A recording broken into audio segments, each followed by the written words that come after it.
Hola, ¿qué tal? Estamos aquí en su programa Educación y Conciencia. Soy Conchita García, bienvenidos.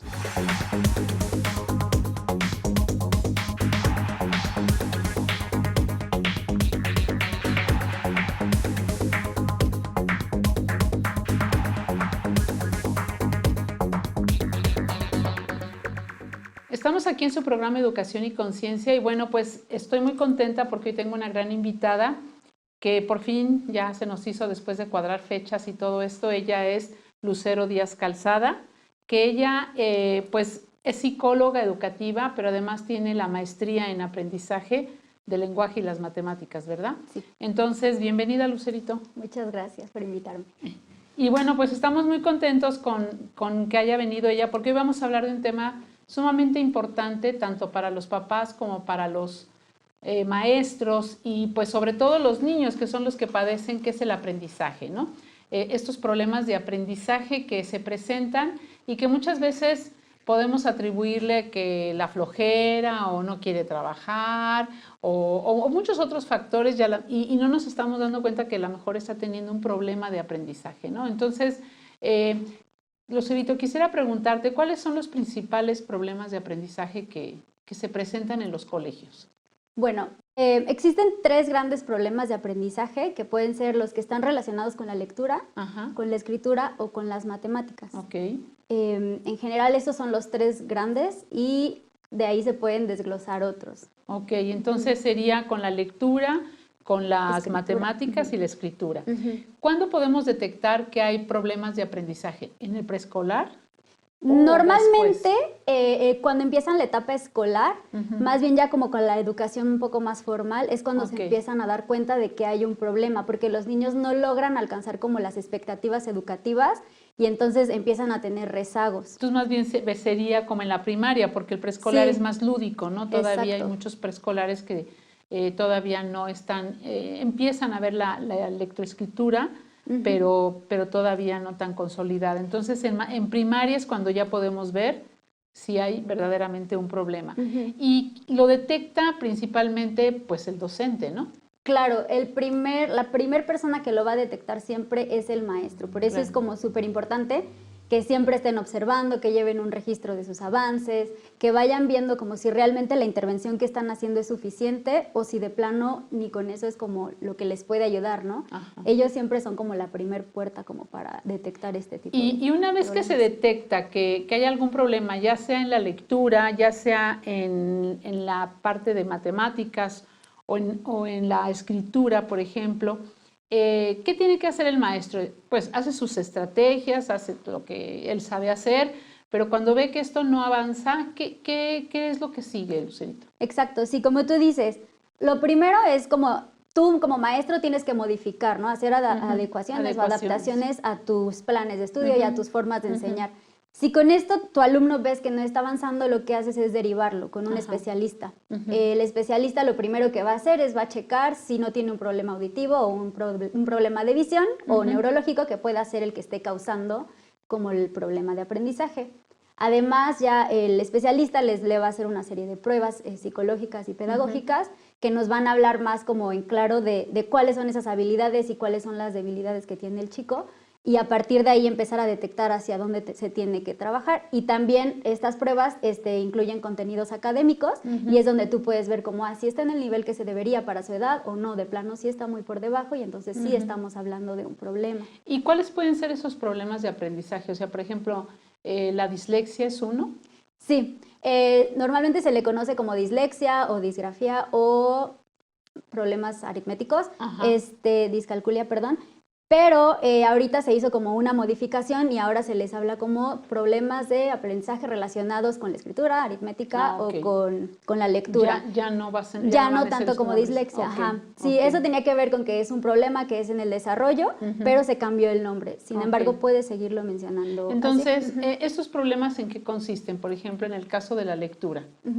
Pues puedes notar que los chicos tienen problemas como para la fluidez lectora, no comprenden lo que están leyendo, confunden las palabras al momento de leer. Tiene que ver con la decodificación, el poder asignarle como un fonema a un grafema y entonces empieza a tener como complicaciones en la lectura. Ok, entonces esto si nosotros los ponemos a leer, ahí inmediatamente nos damos cuenta porque pues brincan, ¿no? De todos los de todo el grupo, brincan estos chiquitos, ¿no?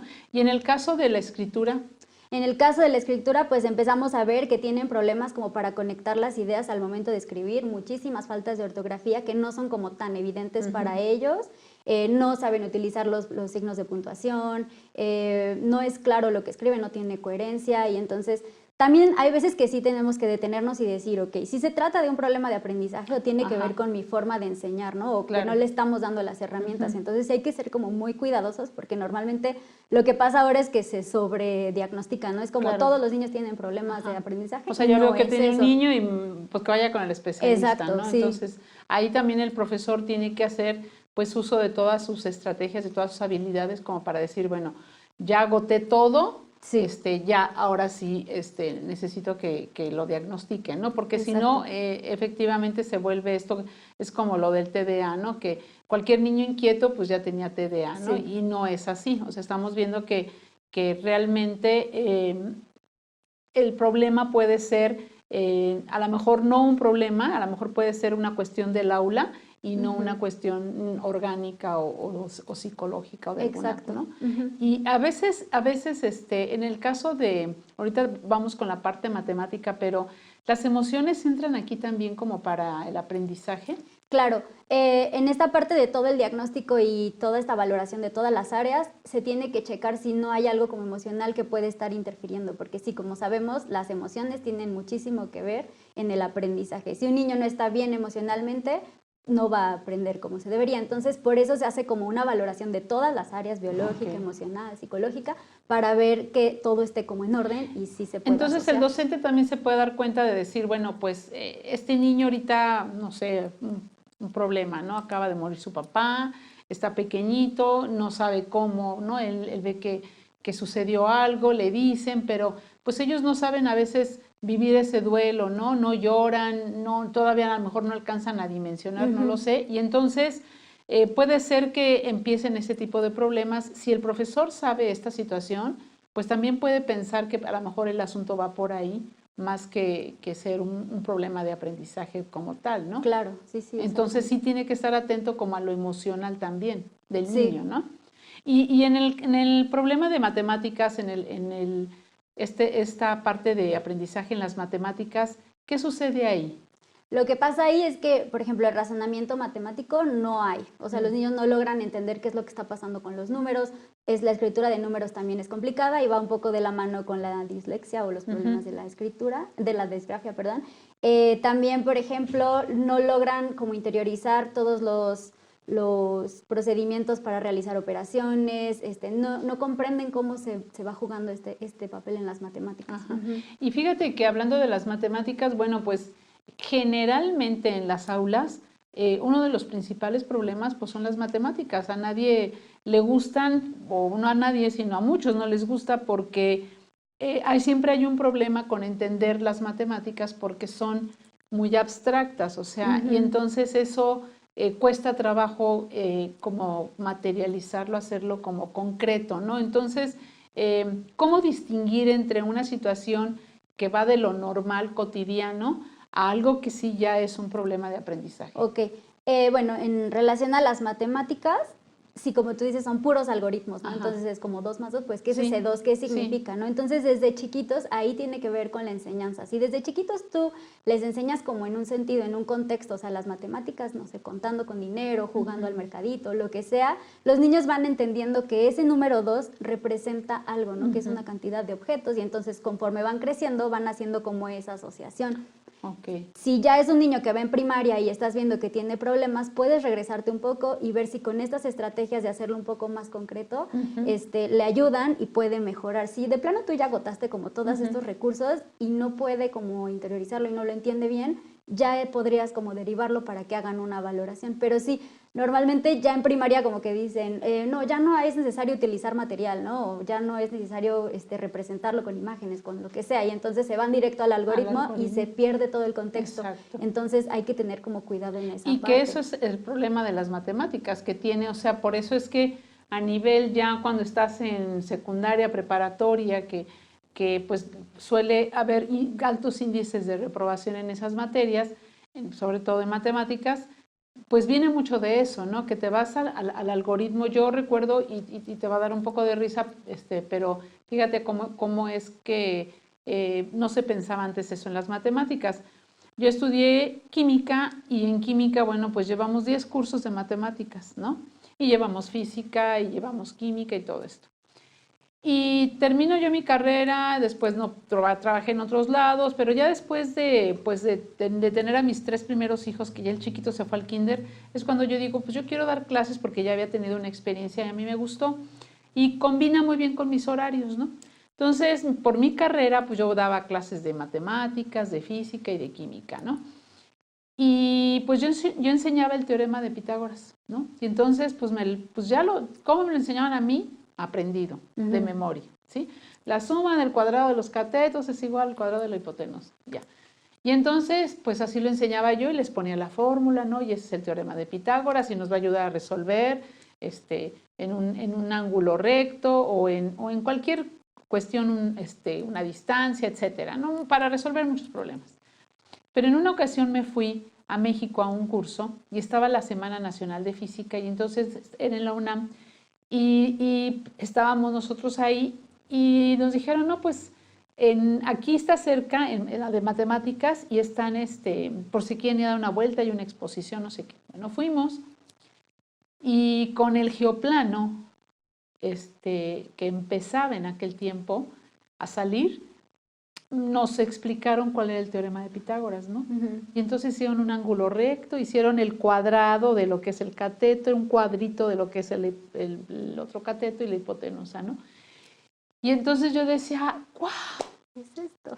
No, o sea, me cayó el 20 fíjate, ya dando yo clases de matemáticas, o sea, cuando yo lo veo, ¿sí? Así físicamente y digo, el cuadrado es porque están hablando que es un cuadrado, ¿no? De un cateto, el otro cuadrado del otro cateto. Y esos dos, si el área la sumo, va a ser igual al cuadrado de la hipotenusa. Entonces medíamos y sacábamos. Bueno, estábamos así como si hubiéramos descubierto el hilo negro de todo esto, ¿no? Y decía yo, qué importante es que tenga sentido lo que tú estás aprendiendo, que te dé sentido lo que estás aprendiendo. Entonces yo ahí, pues como que me cuestioné esta parte de decir, bueno, ¿cómo estamos enseñando? Y te estoy hablando de pues ya más de 15 años que yo di clases y fue un gran descubrimiento, ¿no? Entonces, ya después de haber terminado una carrera, entender y decir, ya entendí cómo es, o sea, si yo lo volviera a enseñar, pues lo enseñaría diferente, ¿no? Entonces, qué importante es eso, parte de hacerlo lo concreto, ¿no? Con materiales, ahora que hay tanto tangible, ¿no? Para que entonces sí podamos entenderla, porque por eso es tanto reprobadero, ¿no? Porque no lo hacemos tangible, ¿no? Entonces, vamos a ir a un corte, Lucerito, y yo quisiera que regresando, pues a ver si nos pudieras explicar un poquito qué proceso se lleva en el cerebro cuando nosotros aprendemos algo, ¿no? O sea, ¿qué es lo que hacen? Yo sé que hay muchas conexiones, muchísimo, ¿no? El simple hecho de estar ahorita hablando tú y yo de un tema, pues está habiendo un montón de conexiones, ¿no?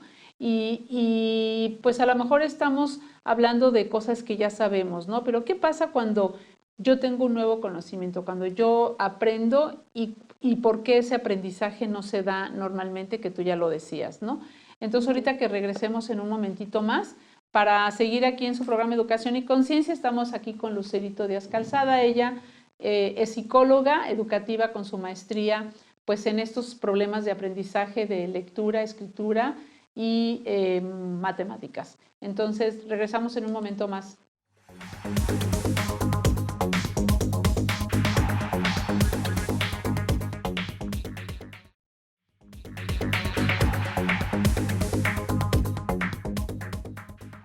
Seguimos aquí en su programa Educación y Conciencia. Estamos con Lucerito Díaz Calzada, que ella pues es psicóloga educativa y además tiene una maestría en problemas de aprendizaje, tanto de lectura, escritura y de matemáticas. Y entonces platicábamos de los problemas que se presentan en el aula y qué tiene que hacer un profesor, cómo abordar, y cuando ya pues agota todas sus estrategias, que eso es bien importante, agotar las estrategias, o sea, no luego irse al especialista, sino agotar todo lo que el profesor sabe hacer, entonces ya es cuando se va al especialista. Y entonces ya ahí ya nos tendrán que dar pues todas esas como instrucciones para poder, que seguramente trabajarán allá, pero también el colegio será un refuerzo, ¿no? Que para poder aprender en estos niños. Pero yo te preguntaba, ¿qué es lo que pasa en nuestro cerebro? O sea, ¿cómo es que se dan esos aprendizajes que no en todos los niños pues se da de manera natural? O sea, sabemos que lo emocional es un factor muy importante, ¿no? Una psicóloga que tiene una especialidad en neurología, en neuropsicología decía que pues la emoción es como el comer, ¿no? Si tú tienes hambre, no aprendes, porque tienes hambre, no aprendes. Y sí, o sea, tienes hambre y necesito comer algo antes de ponerte a trabajar o de ponerte a hacer lo que tú quieras, es como una necesidad básica, ¿no? Y cuando hay alguna cuestión emocional, pues es lo mismo, ¿no? A veces no te concentras, no trabajas por estar pensando en ese problema que tienes, que te está generando, pues a lo mejor ansiedad, a lo mejor angustia, a lo mejor tristeza o enojo, puede ser lo que sea, ¿no? Pero en un niño, independientemente de la emoción, que esto puede ser atemporal, ¿no? Ojalá fuera así nada más de un momento, que no sea siempre. ¿Cómo aprende nuestro cerebro? ¿Cómo es que los niños aprenden y entonces ahí no se da ese proceso normal, ¿no? Que tendrían que llevar los niños? Bueno, pues normalmente nuestro cerebro desde chiquititos va generando como nuevas conexiones, ¿no? Ante todo lo nuevo que va conociendo es como se van generando nuevas ramificaciones y entonces vas conociendo y se van como quedando ahí, ¿no? Lo que no nos sirve, pues después lo vamos desechando, ¿no? Y se eliminan y se van creando nuevas. Lo que pasa con un niño que no puede aprender normalmente puede ser que alguna zona de su cerebro no esté desarrollada todavía completamente. En el aprendizaje intervienen todas las zonas del cerebro, tanto para los procesos de atención, memoria, para escuchar, para poder procesar el lenguaje. Hay muchas áreas que están involucradas. Hay veces que alguna de estas áreas no está completamente desarrollada, entonces tiene como cierto retraso como en esta parte de adquirir ciertos conocimientos. Entonces es por eso que la valoración o la evaluación es tan importante, porque tú puedes detectar exactamente en qué procesos es donde el niño tiene como cierta dificultad y entonces podemos ver si está asociado como a un problema neurológico que ya es algo más fisiológico o si solamente tiene que ver con falta de estimulación o de oportunidades para aprender. O hasta conductual, ¿no? A lo mejor simplemente puede decir el niño, pues no se me pega la gana. Exacto, y ahí uno va a buscar los recursos como para motivarlo, porque la motivación es otro factor súper importante. Si el niño no está motivado, no va a aprender. ¿Y cómo un niño no se motiva? Por ejemplo, sabemos que los niños son curiosos, que eso lo traen ya de naturaleza, ¿no? El niño desde que nace está aprendiendo y está aprendiendo porque lo vemos cómo se mueve, cómo se desarrolla, cómo busca, cómo va aprendiendo a repetir sus primeras palabras y cuando escucha su nombre voltea, o sea, va aprendiendo desde pequeñito, ¿no? Entonces, ¿cómo es que ese proceso de repente se detiene, dices tú, tal vez por esta falta de desarrollo de alguna de las partes del cerebro? Pero cuando ya se canaliza a un especialista, ¿se puede desarrollar? ¿Hay esperanza de que se pueda desarrollar si es que es una cuestión neurológica? O ahí descubrimos, no, el niño está perfecto, entonces esto es conductual, entonces ya hay que hacer otras estrategias, o ¿cómo? Bueno, si es algo neurológico, existen estrategias o tipos de terapia que pueden ayudar al niño a rehabilitar o habilitar nuevas funciones. Si es algo más como conductual, que el niño no esté motivado, pues ahí se tiene que hacer otro tipo de terapia, ¿no? O sea, como tan solo es como analizar bien cómo es la dinámica familiar, como para ver qué está pasando también como ahí, ¿no? Porque, por ejemplo, ahorita yo lo que veo es que muchos niños lo único que hacen es estar en el iPad o los videojuegos, entonces eso los motiva todo el tiempo y es como su mayor retroalimentación, ¿no? Entonces llegan a la escuela y tienen a una maestra en un pizarrón y entonces pues no les llama, ¿no? Claro. Y entonces de ahí también viene la motivación, ¿no? Como de que todo lo que tienen los niños y a todo lo que están expuestos ahorita es como muy llamativo, te genera como retroalimentación inmediata y acá no, acá es como de ser más paciente, escuchar, como poner más de ti como para aprender, ¿no? Porque además son procesos y entonces tanto el papá como el docente y como el alumno tenemos que ser pacientes porque tú tienes tu proceso, yo tengo mi Exacto. proceso y tengo 30 niños con 30 procesos diferentes y entonces pues resulta que mi compañerito ya le agarró la onda y yo todavía no, ¿no? O el papá que dice, oye, pues es que los niños que se juntan con mi hijo pues van re bien y le entienden y mi hijo no. O el profesor que dice, bueno, pues este niño no sé cómo, ¿no? Entonces, es esa parte de también importante, yo creo, ¿no? De saber que somos Sí. individuos.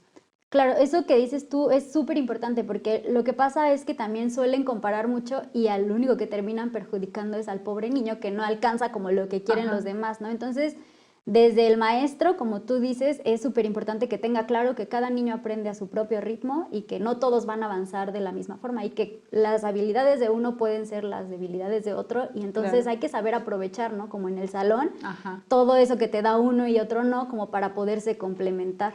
Y muchas veces eso de hasta hacer equipos entre pares, ¿no? Yo creo que eso funciona mucho porque no es lo mismo que esté el docente a que estén pues compañeritos, ¿no? Y están haciendo un ejercicio y a lo mejor el que todavía no alcanza, bueno, pues con otro compañero de su misma edad que esté explicándole como a su lenguaje, a su, Claro. ¿no? Puede ser que también eso funcione y que muchas veces en muchas escuelas, hay muchas escuelas, sobre todo las particulares, pues nos hemos ya modernizado en la pedagogía, en la didáctica, o sea, ya no son esas prácticas de que el maestro, bueno, pues es el que explica y los demás atienden y anotan y luego lo repiten en un examen, ¿no? Sino ya va más a la experiencia, ya va más al ser el mediador, a que el niño construya su aprendizaje y vaya descubriendo, ¿no? Toda esta parte. Pero todavía en muchas escuelas, en muchos países todavía, sigue habiendo esta práctica que todavía no evolucionan, porque la educación se quedó atorada muchos años en muchos países, o sea, no nada más en México ni en América Latina, sino en muchos países se quedó atorada y podemos ver que los salones pues seguían siendo los mismos, el pizarrón, el profesor, el que decía todo, ¿no? Y ahora empieza a evolucionar porque se está viendo un cambio muy radical, pero todavía no han entrado todas las escuelas a esta parte de hacer las cosas diferente, Claro. ¿no? Entonces ahí, en ese sentido, pues todavía seguimos teniendo un gran problema porque en México y en muchos países, pues la educación pública, la educación que del Estado, bueno, pues es la gran mayoría, o sea, somos una minoría, ¿no? Entonces, sí tenemos que, como decirle al profesor, a ver, no tienes que tener ni un sistema, nosotros manejamos un sistema aquí ya que te va dando muchas cosas, pero no tienes que tener a lo mejor un sistema, puedes tener no sé, si estás en la sierra, si estás en una escuela que no tiene recursos, hay muchas maneras, ¿no? Como tú decías, pues a lo mejor hasta las tapitas de las aguas, pues los utilizo para contar, ¿no? Las utilizo para los colores, las utilizo para, o sea, todo esto que lo hagan tangible. ¿Qué recomendarías tú a los profesores que están en el aula y que están teniendo este tipo de problemas? Porque seguramente los tienen, o sea, estás hablando de las tres más importantes, o sea, ya una vez que tienes la escritura, la lectura y las matemáticas, pues lo demás se da como por añadidura, ¿no? O sea, son como la base en la escuela, ¿no? Ya una vez que tenemos esto, ya puedes arrancar con lo demás. ¿Cómo lo complementas? ¿Qué les dirías tú a los profesores que se encargan de estas áreas de motivarse hasta ellos? Porque ¿cómo motivo yo al alumno si yo soy desmotivado como profesor? Claro, yo creo que lo más importante es como siempre estar abierto a aprender, tú como maestro, ¿no? O sea, como buscar nuevos recursos, generar nuevas ideas, proponer, o sea, porque muchas veces da miedo como llegar con mi propuesta y decir, bueno, lo voy a intentar, ¿no? Pero de ese intentar tú puedes encontrar que los niños también van a jalar contigo y que van a generar nuevos conocimientos, ¿no? En cambio, si tú llegas y como lo tradicional, ¿no? De pararte y tú decirles cómo aprenden, pues así no va a pasar. Entonces es eso, estar abiertos a aprender y generar nuevas propuestas a partir de esto y estar en comunicación con otros maestros y ver cómo le hacen, porque yo conozco, pues también soy maestra, ¿no? Entonces veo que mis compañeros tienen muchísimas propuestas que igual a mí no se me ocurrían y es como, sí es cierto, ¿no? Entonces estar en comunicación con otra gente que está dentro del mismo ámbito que tú, te ayuda también a ti como a seguir creciendo como maestro, a proponer, a generar nuevas ideas. Y ahorita hay muchos grupos que están en Facebook, por ejemplo, yo he visto muchos grupos el otro día estaba viendo uno de educadoras de preescolar, donde se comparten un montón de cosas, ¿no? Y que esto y que el otro, y a mí me funcionó muy bien aquello, o sea, ya son como grupos colaborativos, así como para ir aprendiendo de la experiencia, ya no estamos hablando de que me voy a comprar un libro, sino que estás aprendiendo de la experiencia del otro, ¿no? Entonces yo creo que eso también es importante, que el profesor no se empolve, ¿no? Porque muchas veces ya estudias la carrera, sales a trabajar y ya no vuelves vas a los cursos que te obligan y se acabó, ¿no? Y esos que te obligan, pues vas porque te obligan, ya no vas con todo el entusiasmo, sino al contrario, o sea, pues a lo mejor aprovéchalos, pero también busca tú tus propios recursos que no necesariamente tienen que generarte un costo, ¿no? ¿Cuántos no hay gratuitos? En el internet tenemos muchísimos cursos que se pueden tomar y como tú dices, a lo mejor estos grupos de colaboración entre la misma escuela, ¿no? Platicábamos, yo creo que yo me acuerdo mucho de la experiencia de un compañero tuyo, que fue mi compañero en química, que pues sus técnicas eran muy locochonas, ¿no? O sea, como que decían, ¿cómo va a aprender ¿no? Entonces, afortunadamente en esa escuela lo dejaron hacer lo que él quería y entonces, bueno, pues desde el arte, ¿no? Enseñaba matemáticas y entonces él hacía muchas cosas que a los chicos les causaba sentido y entonces pues se interesaban y eso era motivar y entonces él siempre está en búsqueda de, que eso sí me he dado cuenta, entonces yo creo que es parte del profesor y también del papá apoyar al profesor cuando diga, bueno, pues su hijo no echarle la culpa al maestro, no, pues es que usted es el culpable, mi hijo no aprende porque usted es pésimo maestro, no, sino más bien entre los dos buscar las estrategias. Lucerito, pues se nos va acabando el tiempo, esto pasa rapidísimo, si te fijas, ya vi. Hay mucho que hablar, pero se pasa la tele muy rápido. Pues yo antes que nada te quiero agradecer que hayas venido, Gracias. Me encantaría que otro día pues pudieras venir y hablamos de otros temas que ya que estás como maestra, que eres psicóloga y que además pues eres una excelente alumna, yo he sabido por ahí que te has ganado ahí becas y todo eso, te has ido al extranjero precisamente becada por los buenos resultados que has tenido. Entonces, pues yo me gustaría volverte a invitar a hablar de otros temas, cuando tengas chancecillo tú me dices y ya al fin que ya sabes qué día grabamos y nos encantaría que pudieras compartirnos más, ¿no? Y sobre todo que, bueno, pues estás joven y que, bueno, pues hay mucho que aprenderles a los jóvenes. Así es que muchas gracias, Lucerito. Gracias a ti por invitarme. No, gracias a ustedes. Y bueno, pues nos vemos la próxima semana en una sesión más de su programa Educación y Conciencia. Hasta la próxima.